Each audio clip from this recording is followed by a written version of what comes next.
Goeiemiddag van Inspire Alsies Radio op die Judge Jenny show. Dis 2 weer en vanmiddag het ons 'n besondere persoon hier in die ateljee saam met ons. Sy is Edwina Goosen wat in 2023 haar boek geskryf het, Die Geheime Storm. Sy het al reeds 20 jaar gelede begin skryf en dit was haar eerste publikasie. Luisteraars, veral ons vroue vanmiddag, luister aandagtig wat hierdie skrywer te vertel het van haar lewe. Want daagliks word vroue en kinders en mans mishandel in die samelewing. Sommige word 'n statistiek, ander gaan rapporteer niks en dit bly 'n geheim. Middag aan ons, hartlik welkom. Baie dankie vir die eer wat jy aan ons toegestaan het om vanmiddag ons gas te wees. Edwina, sê vir my, waar het jou reis begin en wat het jou geïnspireer om hierdie boek te skryf, Die Geheime Storm? Goeiemiddag Jenny, goeiemiddag luisteraars. Dit is 'n voorreg om hier te kan wees vanmiddag. Wanneer 'n mens jonk is, Jenny, dan maak 'n mens besluite en keuses wat op die ou einde jou lewe kan beïnvloed. Dit is so waar. En ongelukkig het ek 'n keuse gemaak wat my lewe beïnvloed het. En dit wat alles met my plaasgevind het vir my gedryf om alles wat ek voel binne in my op papier te kan neersit. Okay, dis goed. Sê vir my eerstens, hoe het jy jou boek gepubliseer? Ek het rondgekyk op die internet, want ek het al my boek gestuur vir publikasiehuise en die antwoorde wat teruggekom het was dat daar is potensiaal, maar daar maak nog 'n paar dinge, redigering en so aan wat gedoen moes word. En geld was maar skaars en ek het maar gekyk so op die internet en dit is hoe ek by Boutique House afgekom het. En hulle het vir my gehelp en vandag sit ek met my boek in my hand. En wat opsig het hulle jou gehelp dat jy jou boek kan publiseer?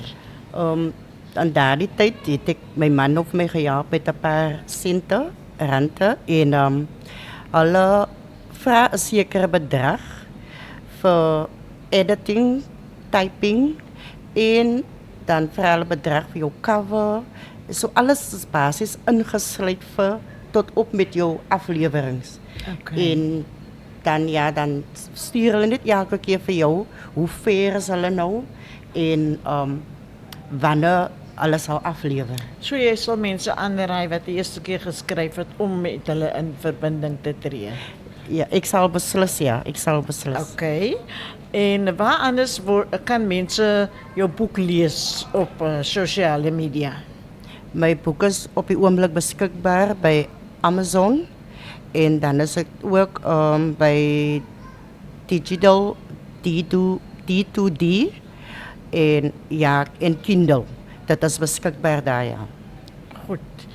En sê gou vir my, wat behels hierdie boek alles? Vertel vir ons jou lewensverhaal wat jou genoop het om in kortse in kragtige sentences, wat het gebeur dat jy hierdie boek geskryf het soos jy voorheen gesê het? Was dit moeilik om jouself in woorde uit te druk? Jy sien wanneer jy in so 'n situasie is, dan dit gebeur met jou, dit vind plaas met jou. So jy weet basies alles wat jy wil sê en wat jy wil doen. En alles wat met my plaasgevind het ek in hierdie boek ingesit. Okay. Dit is in fynste detail in hierdie boek in. Uiteindelik jou noodkreet dat jy wil hê gehad het mense moet weet wat was jou lyding en jou pyn. Ja. Kan jy vir my ons fasette uit die boek uithaal?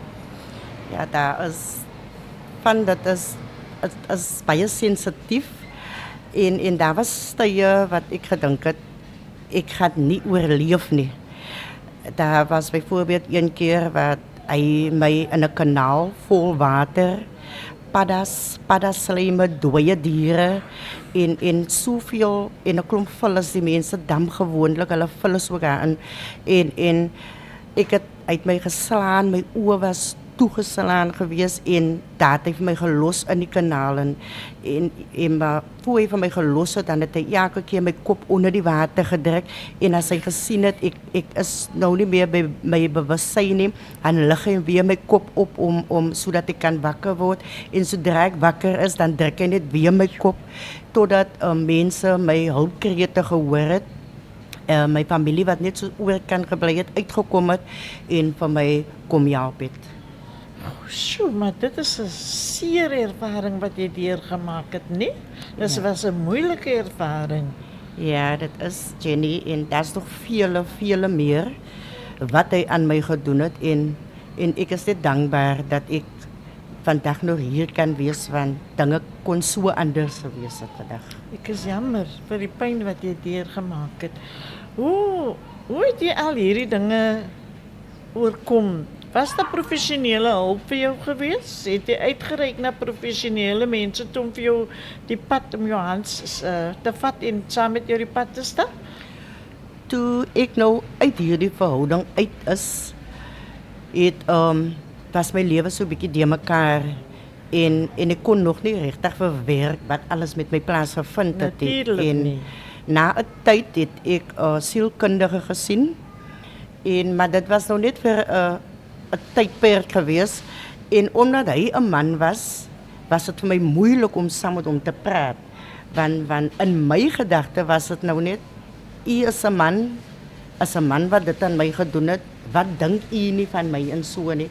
So die tydperk wat ek moes gedoen het ek self kort geknip want ek was nie hoe kan ek sê, ek was nie te gerus om met 'n man daaroor te praat nie. En op daardie tyd was daar nie 'n vroue sielkundige beskikbaar gewees om my te help nie. Ja, so, toe wat was die ander opsie toe jy nie met die man kon praat nie?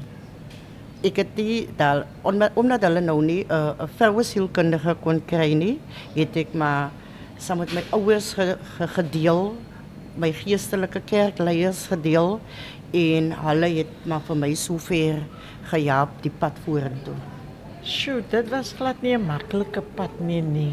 Glad nie. En as jy geskryf het, glo ek daar was seker baie trane soos jy geskryf het hierdie verhaal en jou lewe wat jy uiteen versit het. Want dit is nie maklik om jou lewe uiteen te sit in 'n boek vir mense om dit en jy herleef elke oomblik nie.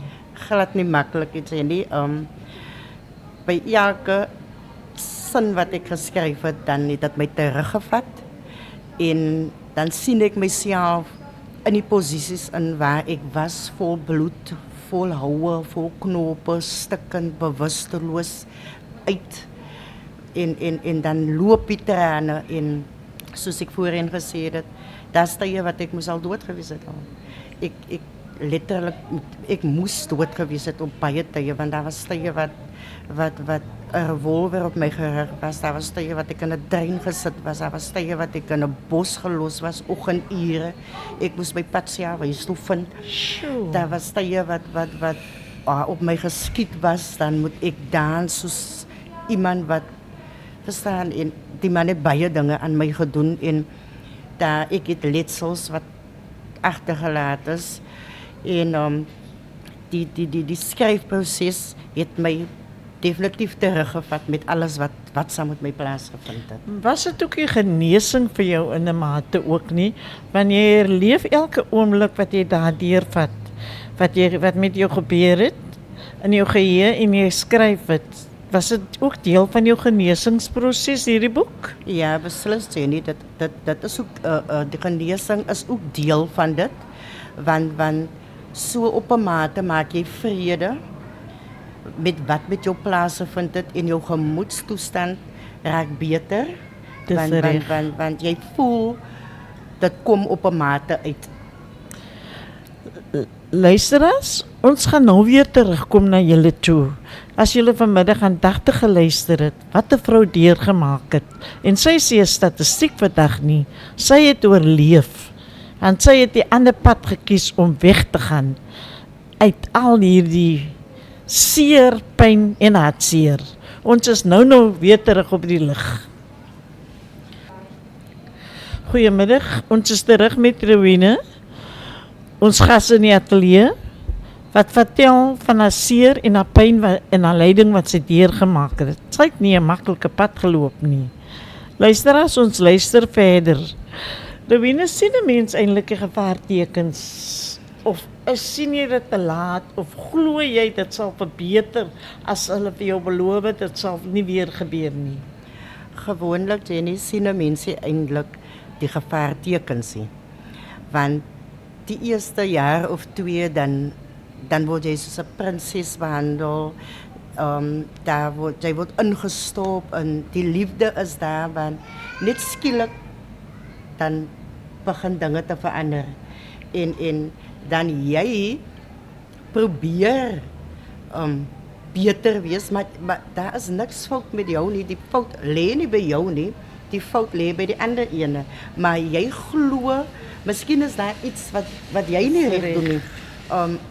Of miskien is daar iets wat jy kan doen sodat dit nie weer gebeur nie. En dan beloof hulle ook het sal nie weer gebeur nie. Ek is lief vir jou, moet my nie los nie en al hierdie tipe van dinge, maar dan kom die tweede, die derde, die vierde en so gaan dit aan en aan.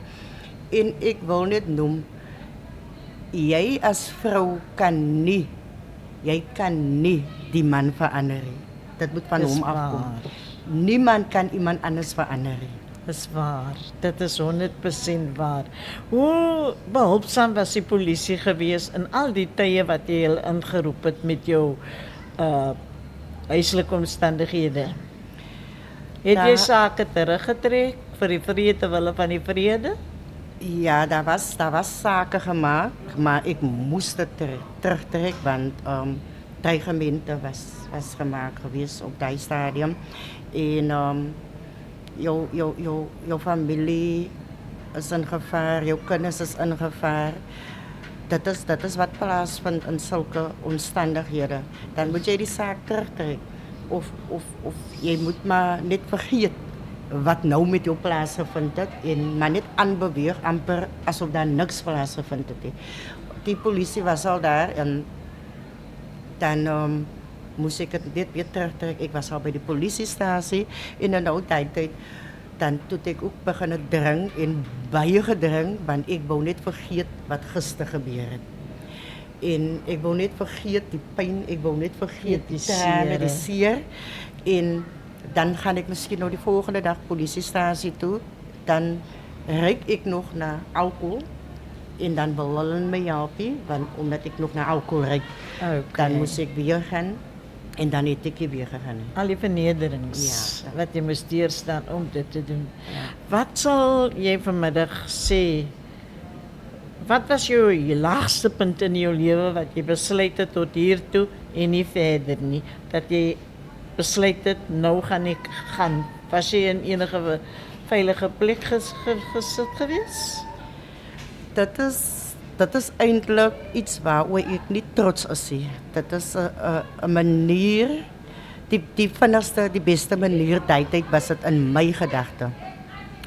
As ek my eie lewe gaan neem, sal ek nie meer pyn voel nie, sal nie meer trane stort nie, my familie gaan niks meer gebeur nie, en ek het verkies om my eie lewe te neem en 'n oordosis pille te drink, maar ons koning het besluit dit was nog nie my tyd nie, want ek moes nog hier bly om my storie aan die wêreld te vertel. Dis reg. En ek het oorleef daardie oordosis pille.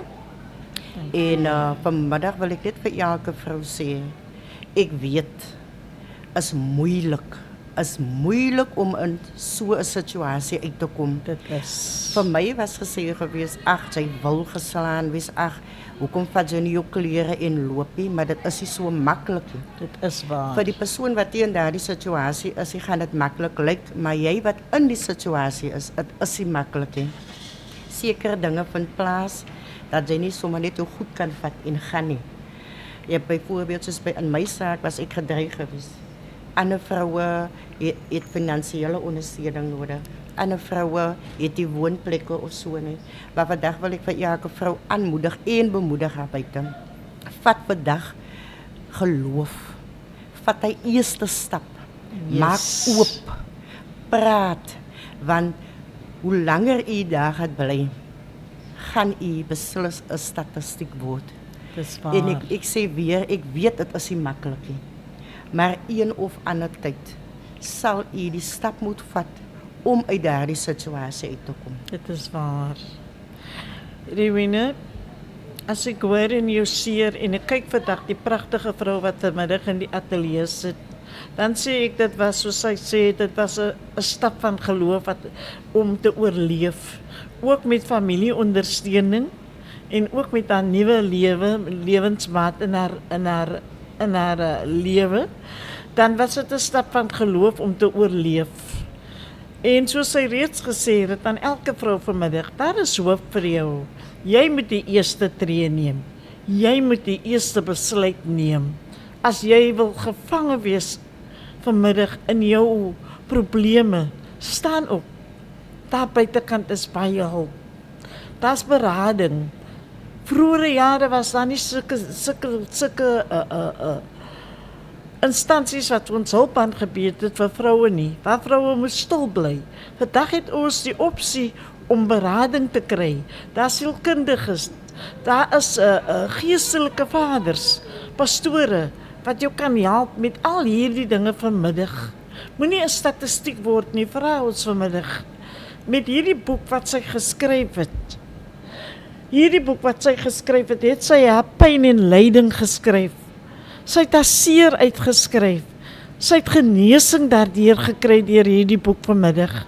En vanmiddag kan ons trots wees op nog 'n vrou wat daar buitekant vir die samelewing gesê het, ek sal oorlewe. Ek sal 'n beter vrou wees. En soms, soos sy Rowena gesê het, dat soms glo ons, die fout is by ons, dan is die fout nie by ons nie. Niemand kan iemand anders verander nie. Jy kan vir hom liefde gee, jy kan vir daardie persoon alles gee, maar as daardie persoon nie wil verander nie, of self hulp gaan soek nie, is alles te vergeefs. Jy het 'n kans om weg te stap, soos sy ook genoem het. Rowena het gesê, dis nie maklik om weg te stap nie. Dis maklik vir ons wat aan buite afkyk, maar hulle wat binne in die probleem is, hulle weet wat dit gaan verg van hulle vanmiddag, om weg te stap. En nie alle vroue is sterk vanmiddag, veral waar haar finansies is, veral waar hulle nooit gewerk het nie, veral waar hulle afhanklik gewees het van daardie persoon. Dit is die eerste stap, maar daar is hulp. Daar is blyplekke wat jy kan gaan in bly. Daar is wat hulle vir jou self help, en hulle bemagtig jou om iets te doen, dat jy, as jy buitekant toe gaan, dat jy iets kan doen om finansiëel onafhanklik te wees en nie van 'n man afhanklik te wees nie of van enige ander mense nie. Wil ek vanmiddag sê, Rowena, kan jy vir ons vanmiddag sê in 'n paar woorde met jou laaste bladsy wat jy van elke vrou vanmiddag wil sê? Vandag pleit ek by alle vroue wat op die oomblik dieselfde deurmaak as wat ek deurgemaak het. As jy jou in so 'n huwelik of verhouding bevind, kom onmiddellik daaruit. Jou waarde is ver bo korale en jy verdien nie om geskop, getrap en geslaan te word nie, want jy het die volste reg om 'n gelukkige lewe te lei. Baie dankie, Rowena. Waar kan mense vir jou kontak om jou boek te koop? My foonnommer is 079 367 4091. Jy kan selfs op my man se nommer 064 383 7584 en dan is dit goosenedwina3@gmail.com. Baie dankie. En ons kontakbesonderhede is in www.inspirealsisradio.co.za. Ons WhatsApp nommer is 068 102 4094. Ons is op YouTube, op Facebook, op Twitter beskikbaar. Tot volgende keer, luisteraars. Totsiens van die Just Jenny Show. Baie dankie Edwina, dit was 'n voorreg geweest. Dit is net my plesier. Dit was 'n baie groot voorreg om jou hier te hê en dat jy so eerlik kan gewees het vanmiddag met wat jy deurgemaak het. I salute you. Baie dankie.